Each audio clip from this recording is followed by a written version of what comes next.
Thank you for watching. This is Richard with Wisdom Investor. We have a question here from one of our viewers. It starts here with, I'm 45 and I want to retire early at 55 and achieve financial independence. I have $200,000 saved and I want to have $400,000 by the time I retire early.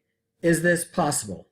Okay, I want to thank you for this question here. And if anyone else has questions about retirement in any way, saving, spending, withdrawing your money, leave us a comment and we'd be glad to answer that for you. So thank you very much. Okay, let's take a look at this question, see what we know about this question. So we know this person's 45. They want to retire in 10 years at 55. Okay, they want financial independence, retire early. They have $200,000 saved and they want to have $400,000 by the time they retire early. Is this possible? So let's take a look at this. From the beginning, it looks pretty simple, but I think it gets into more complexity. So as far as getting the 200 to 400, actually, that's a very doable situation. So let's take a look here at the rule of 72. So the rule of 72 is the number of years it would take to double your money at a given interest rate. This is calculated by dividing 72 by our interest rate. Example, 72 divided by 4% equals, it takes 18 years. So here's a chart. So this person has about 10 years. So they're going to, at 8% return, it takes 8 years. At 6% return, 12. So in between, about 7%. If you divide 7 into 72, that's about 10. So in 10 years, at 7% interest, this person can double their money. So that is a very doable thing. Now, the second part of that is, how are they going to do that? So you're going to have to most likely be involved in the stock market. Real estate can do it, but real estate's more long term, and it's not the way to go in this particular situation. The thing is, with the stock market, it can fluctuate. Okay, so we've got about 10 years to double our money. A person could also use money market funds or bonds, things like that, CDs, interest bearing, but right now there's no such thing as 7% at this time. Now, the stock market, this is the S&P 500. The S&P 500 has gained 9% over the last 50 years, which is great. The last 10 years have been even better. It's done extremely well. But is it going to be like that way all the time? No. We may even be getting ready to get into some choppy periods. We could go down 20 to 40%. So the first thing I would have to say to this person is he's going to have to keep his eye on the ball here.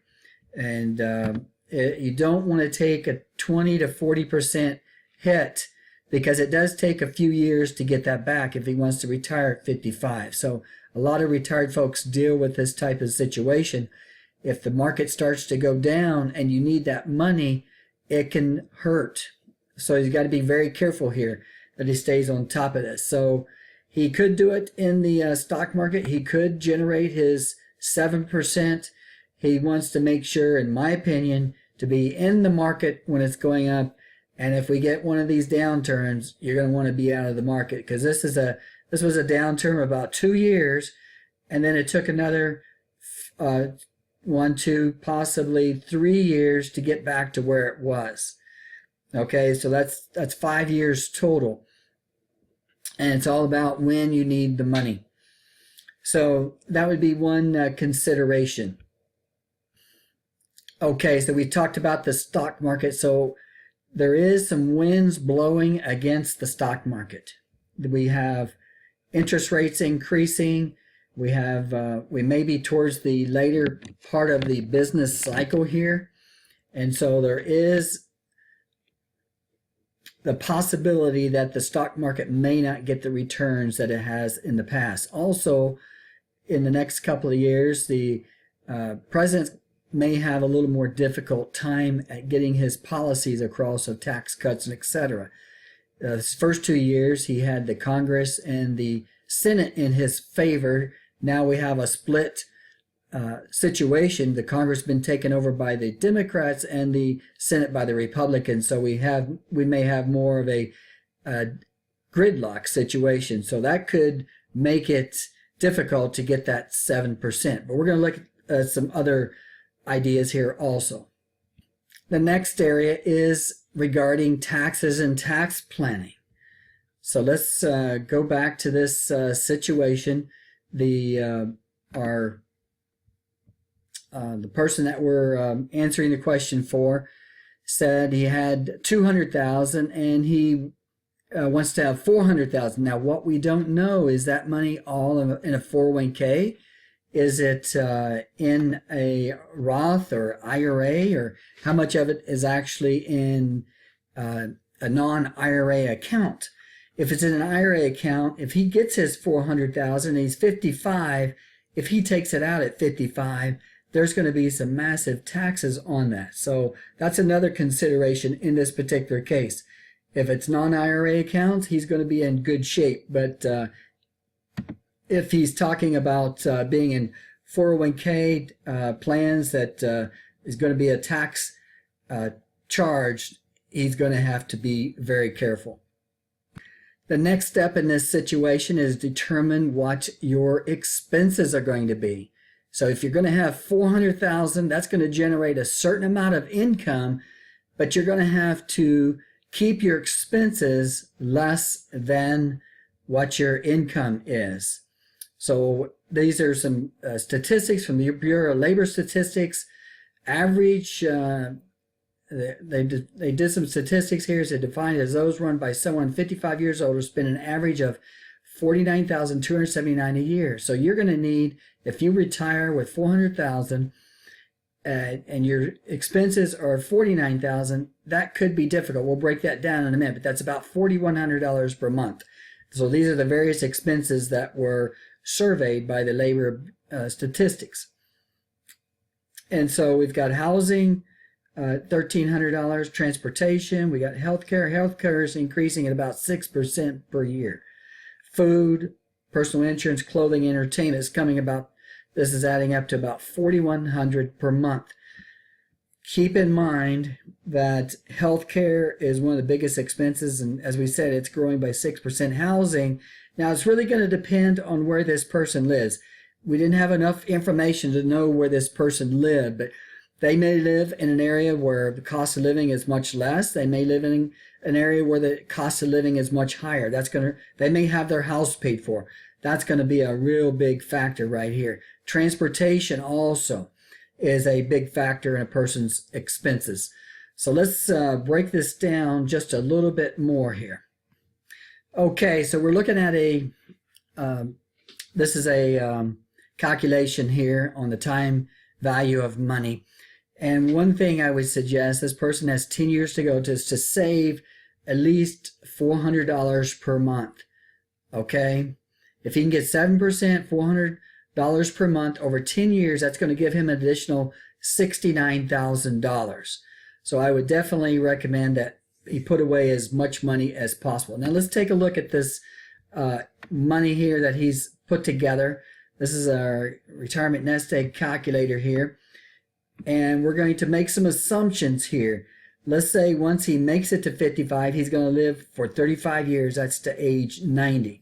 Let's say he does make his $400,000 plus he saves the extra $400 per month to get $470,000. Okay, so I pre-calculated this here.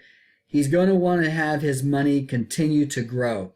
So this is a calculation based on keeping his money 70% in stocks, 10% in bonds, 20% in cash. This is based on past history. If he meets these numbers here, how much can he spend per year on this? This is $20,000 per year. So at age 55, he's going to have $20,000 per year. So let's go back to our form here.